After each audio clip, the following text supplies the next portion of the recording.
সম্মানিত দর্শক আসসালামু আলাইকুম। আমি ডাক্তার আবু বকর সিদ্দিক, ফিজিওথেরাপিস্ট। আজকে কথা বলবো রক্তে কোলেস্টেরলের মাত্রা কিভাবে কমানো যায়। 3টি খাবারের মাধ্যমে রক্তে কোলেস্টেরলের মাত্রা কমিয়ে ফেলুন বা রক্তের চর্বি কমিয়ে ফেলুন। প্রথমত বাদাম। বাদামের মধ্যে কাঠবাদাম এবং ওয়ালনাট অর্থাৎ আখরোট। কাঠবাদামের মধ্যে রয়েছে প্রচুর অ্যামাইনো অ্যাসিড এবং ওয়ালনাটের মধ্যে রয়েছে অর্থাৎ আখরোটের মধ্যে রয়েছে ওমেগা 3 ফ্যাটি অ্যাসিড। ওয়ালনাট বা আখরোট হলো পলি আনস্যাচুরেটেড ফ্যাটি অ্যাসিড। এটি রক্তে থাকা কোলেস্টেরলের মাত্রা কমিয়ে অর্থাৎ এলডিএল কমিয়ে শরীরের মধ্যে যে ভালো চর্বি, ভালো কোলেস্টেরল এটিকে বাড়িয়ে দেয় অর্থাৎ এইচডিএল কে বাড়িয়ে দেয়। দ্বিতীয়ত সামুদ্রিক মাছ যেমন tuna fish, salmon fish, sardine fish. এই সামুদ্রিক মাছের মধ্যে রয়েছে ওমেগা 3 ফ্যাটি অ্যাসিড। এই ওমেগা 3 ফ্যাটি অ্যাসিড রক্তে থাকা খারাপ চর্বিকে কমিয়ে রক্তের মধ্যে ভালো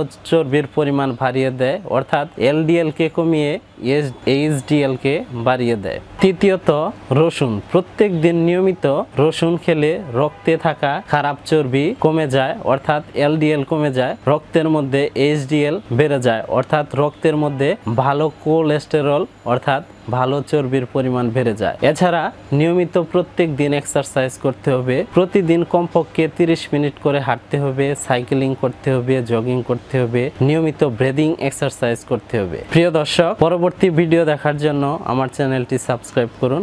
ধন্যবাদ সকলকে।